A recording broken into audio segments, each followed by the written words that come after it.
ओम विघ्नेश्वराय नमः। संक्षिप्त नारद पुराण। जड़ भरत और सोवीर नरेश का संवाद, परमार्थ का निरूपण तथा ऋभु का निधात को अद्वैत ज्ञान का उपदेश।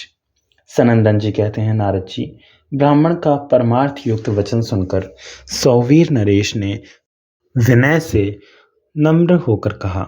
राजा बोले, विप्रवर, आपने संपूर्ण जीवों में व्याप्त जिस विवेक विज्ञान का दर्शन कराया है वह प्रकृति से परे ब्रह्म का ही स्वरूप है। परंतु आपने जो यह कहा कि मैं पालकी नहीं ढोता हूँ और ना मुझ पर पालकी का भार ही है, जिसने यह पालकी उठा रखी है वह शरीर मुझसे भिन्न है। जीवों की प्रवृत्ति गुणों की प्रेरणा से होती है और ये गुण कर्मों से प्रेरित होकर प्रवृत्त होते हैं। इसमें मेरा कर्तव्य क्या है? परमार्थ के ज्ञाता द्विजश्रेष्ठ, आपकी वह बात कान में पड़ते ही मेरा मन परमार्थ का जिज्ञासु होकर उसे प्राप्त करने के लिए विहल हो उठा है।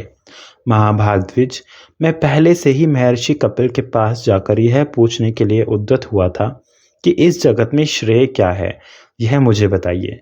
किंतु इसके बीच में ही आपने जो ये बातें कही हैं उन्हें सुनकर मेरा मन परमार्थ श्रवण के लिए आपकी ओर दौड़ रहा है। महर्षि कपिल जी सर्वभूत स्वरूप भगवान विष्णु के अंश हैं और संसार के मोह का नाश करने के लिए ही इस पृथ्वी पर उनका आगमन हुआ है, ऐसा मुझे जान पड़ता है। वे ही भगवान कपिल मेरे हित की कामना से यहाँ आपके रूप में प्रत्यक्ष प्रकट हुए हैं, तभी तो आप ऐसा भाषण कर रहे हैं। अतः ब्राह्मण, मेरे मोह का नाश करने के लिए जो परम श्रेय हो वह मुझे बताइए, क्योंकि आप संपूर्ण विज्ञान में जल की तरंगों के समुद्र जान पड़ते हैं। ब्राह्मण ने कहा, भोपाल, क्या तुम श्रेय की ही बात पूछते हो या परमार्थ जानने के लिए प्रश्न करते हो? राजन, जो मनुष्य देवता की आराधना करके धन संपत्ति चाहता है, पुत्र तथा राज्य एवं स्वर्ग की अभिलाषा करता है, उसके लिए तो वे ही वस्तुएं श्रेय हैं। परंतु विवेकी पुरुष के लिए परमात्मा की प्राप्ति ही श्रेय है। स्वर्गलोक रूप फल देने वाला जो यज्ञ आदि कर्म है वह भी श्रेय ही है, परंतु प्रधान श्रेय तो उसके फल की इच्छा ना करने में ही है। भोपाल, योग युग तथा अन्य पुरुषों को भी सदा परमात्मा का चिंतन करना चाहिए, क्योंकि परमात्मा का संयोग रूप जो श्रेय है वही वास्तविक श्रेय है। इस प्रकार श्रेय तो अनेक हैं, सैकड़ों और हजारों प्रकार के हैं, किंतु वे सब परमार्थ नहीं हैं। परमार्थ मैं बतलाता हूँ, सुनो। यदि धन ही परमार्थ होता तो धर्म के लिए उसका त्याग क्यों किया जाता तथा भोगों की प्राप्ति के लिए उसका व्यय क्यों किया जाता? नरेश्वर, यदि इस संसार में राज्य आदि की प्राप्ति को परमार्थ कहा जाए तो वे कभी रहते हैं और कभी नहीं रहते हैं। इसलिए परमार्थ को भी आग मापाई मानना पड़ेगा। यदि ऋग्वेद, यजुर्वेद और सामवेद के मंत्रों से संपन्न होने वाले यज्ञ कर्म को तुम परमार्थ मानो तो उसके विषय में मैं जो कहता हूँ उसे सुनो। राजन, कारणभूत मृतिका से जो कर्म उत्पन्न होता है वह कारण का अनुगमन करने से मृतिका स्वरूप ही समझा जाता है। इस न्याय से समिधा, घृत और कुशा आदि विनाशशील द्रव्यों द्वारा जो क्रिया संपादित होती है वह भी अवश्य ही विनाशशील होगी, परंतु विद्वान पुरुष परमार्थ को अविनाशी मानते हैं। जो क्रिया नाशवान पदार्थों से संपन्न होती है वह और उसका फल दोनों निसंदेह नाशवान होते हैं। यदि निष्काम भाव से किया जाने वाला कर्म स्वर्ग आदि फल न देने के कारण परमार्थ माना जाए तो मेरे विचार से वह परमार्थ भूत मोक्ष का साधन मात्र है, और साधन कभी परमार्थ हो नहीं सकता क्योंकि वह साध्य माना गया है। राजन, यदि आत्मा के ध्यान को ही परमार्थ नाम दिया जाए तो वह दूसरों से आत्मा का भेद करने वाला है, किंतु परमार्थ में भेद नहीं होता। अतः राजन, निसंदेह ये सब श्रेय ही है, परमार्थ नहीं। भूपाल, अब मैं संक्षेप से परमार्थ का वर्णन करता हूँ, सुनो। नरेश्वर आत्मा एक व्यापक, सम, शुद्ध, निर्गुण और प्रकृति से परे है। उसमें जन्म और वृद्धि आदि विकार नहीं है। वह सर्वत्र व्यापक तथा परम ज्ञान में है। असत नाम और जाति आदि से उस सर्वव्यापक परमात्मा का न कभी संयोग हुआ, ना है और ना होगा ही। वह अपने और दूसरे के शरीरों में विद्यमान रहते हुए भी एक ही है। इस प्रकार जो विशेष ज्ञान है वही परमार्थ है। द्वैत भावना रखने वाले पुरुष तो अपरमार्थदर्शी ही हैं। जैसे बांसुरी में एक ही वायु अभेद भाव से व्याप्त है, किंतु उसके छिद्रों के भेद से उसमें षडज, ऋषभ आदि स्वरों का भेद हो जाता है। उसी प्रकार उस एक ही परमात्मा के देव, मनुष्य आदि अनेक भेद प्रतीत होते हैं। उस भेद की स्थिति तो अविद्या के आवरण तक ही सीमित है। राजन, इस विषय में एक प्राचीन इतिहास सुनो। निदाद नामक ब्राह्मण को उपदेश देते हुए महामुनि ऋभु ने जो कुछ कहा था उसी का इसमें वर्णन है। परमेष्टि ब्रह्मा जी के एक ऋभु नामक पुत्र हुए। भूपते वे स्वभाव से ही परमार्थ तत्व के ज्ञाता थे। पूर्व काल में पुलत्स्य मुनि के पुत्र निदाद उनके शिष्य हुए थे। ऋभु ने बड़ी प्रसन्नता के साथ निदाद को संपूर्ण तत्व ज्ञान का उपदेश दिया था। समस्त ज्ञान प्रदान शास्त्रों का उपदेश प्राप्त कर लेने पर भी निदाद की अद्वैत में निष्ठा नहीं हुई। नरेश्वर ऋभु ने निदाद की इस स्थिति को ताड़ लिया था। देविका नदी के तट पर वीर नागर नामक एक अत्यंत समृद्धिशाली और परम रमणीय नगर था। उसे महर्षि पुलत्स्य ने बसाया था। उसी नगर में पहले महर्षि ऋभु के शिष्य योगवेता निदाद निवास करते थे। उनके वहां रहते हुए जब 1000 दिव्य वर्ष व्यतीत हो गए, तब महर्षि ऋभु ने अपने शिष्य निदाद को देखने के लिए उनके नगर में गए। निदाद बलि वैश्वदेव के अंत में द्वार पर बैठकर अतिथियों की प्रतीक्षा कर रहे थे। वे ऋभु को पाद्य और अर्घ्य देकर अपने घर में ले गए और हाथ पैर धुलाकर उन्हें आसन पर बिठाया। तत्पश्चात द्विजश्रेष्ठ निदाद ने आदरपूर्वक कहा, विप्रवर, अब भोजन कीजिए। ऋभु बोले, द्विजश्रेष्ठ, आपके घर में भोजन करने योग्य जो जो अन्न प्रस्तुत हो उसका नाम बतलाइए। निदाद ने कहा, द्विजश्रेष्ठ, मेरे घर में सत्तू, जौ की लपसी और बाटी बनी है। आपको इनमें से जो कुछ रुचे वही इच्छानुसार भोजन कीजिए। ऋभु बोले, ब्राह्मण, इन सब में मेरी रुचि नहीं है। मुझे तो मीठा अन्न दो, हलवा, खीर और खांड के बने हुए पदार्थ भोजन कराओ।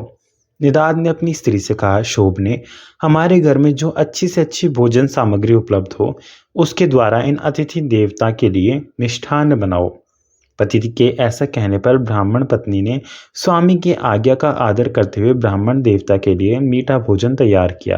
राजन, महामुनि ऋभु के इच्छानुसार मिष्ठान्न भोजन कर लेने पर निदाद ने विनीत भाव से खड़े होकर पूछा।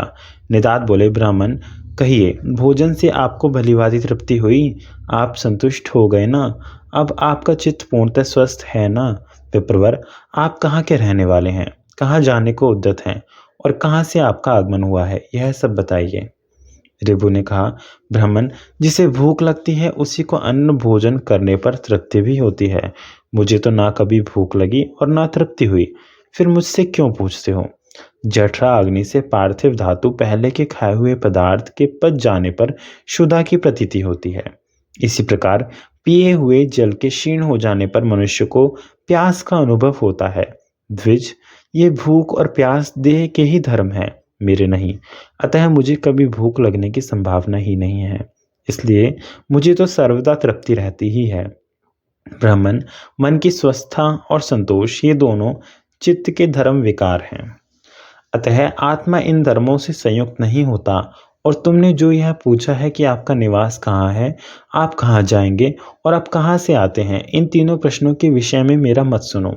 आत्मा सब में व्याप्त है, यह आकाश की भांति सर्वव्यापक है। अतः इसके विषय में कहाँ से आए, कहाँ रहते हैं और कहाँ जाएंगे, यह प्रश्न कैसे सार्थक हो सकता है? इसलिए मैं न जाने वाला हूँ और न आने वाला। तू, मैं और अन्य का भेद भी शरीर को लेकर ही है। वास्तव में न तू है, न अन्य है और न मैं हूँ। केवल विशुद्ध आत्मा ही सर्वत्र विराजमान है।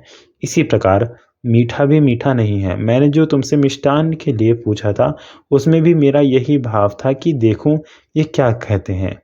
द्विजश्रेष्ठ, इस विषय में मेरा विचार सुनो। मीठा अन्न भी तृप्त हो जाने के बाद मीठा नहीं लगता, तो वही उद्वेगजनक हो जाता है।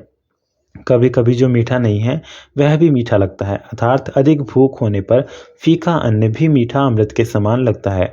ऐसा कौन सा अन्न है जो आदि मध्य और अंत तीनों काल में रुचिकर ही हो। जैसे मिट्टी का घर मिट्टी से लीपने पर स्थिर होता है, उसी प्रकार यह पार्थिव शरीर पार्थिव परमाणुओं से पुष्ट होता है।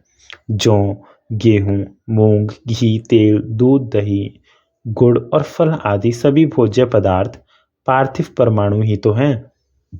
इनमें से कौन स्वादिष्ट है और कौन नहीं। अतः ऐसा समझकर जो मीठे और बेमीठे का विचार करने वाला है, उस मन को तुम्हें समदर्शी बनाना चाहिए, क्योंकि समता ही मोक्ष का उपाय है। राजन, ऋभु के ये परमार्थ युक्त वचन सुनकर महाभाग निदाद ने उन्हें प्रणाम करके कहा, ब्राह्मण, आप प्रसन्न होइए और बताइए, मेरा हित साधन करने के लिए यहाँ पधारे हुए आप कौन हैं। आपके इन वचनों को सुनकर मेरा संपूर्ण मोह नष्ट हो गया है। ऋभु बोले, द्विजश्रेष्ठ, मैं तुम्हारा आचार्य ऋभु हूँ और तुम्हें तत्व को समझने वाली बुद्धि देने के लिए यहाँ आया था। अब मैं जाता हूँ, जो कुछ परमार्थ है वह सब मैंने तुम्हें बता दिया। इस प्रकार परमार्थ तत्व का विचार करते हुए तुम इस संपूर्ण जगत को एकमात्र वासुदेव संज्ञक परमात्मा का स्वरूप समझो। इसमें भेद का सर्वथा अभाव है। ब्राह्मण जड़ भरत कहते हैं, तदंतर निदाद ने बहुत अच्छा कहकर गुरुदेव को प्रणाम किया और बड़ी भक्ति से उनकी पूजा की।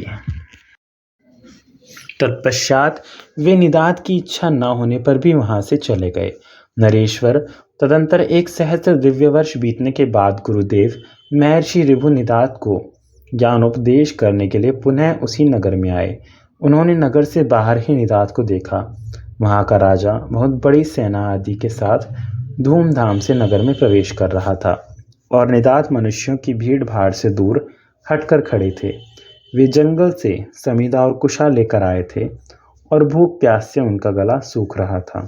निदाद को देखकर ऋभु उनके समीप गए और अभिवादन करके बोले, बाबा जी, आप यहाँ एकांत में कैसे खड़े हैं।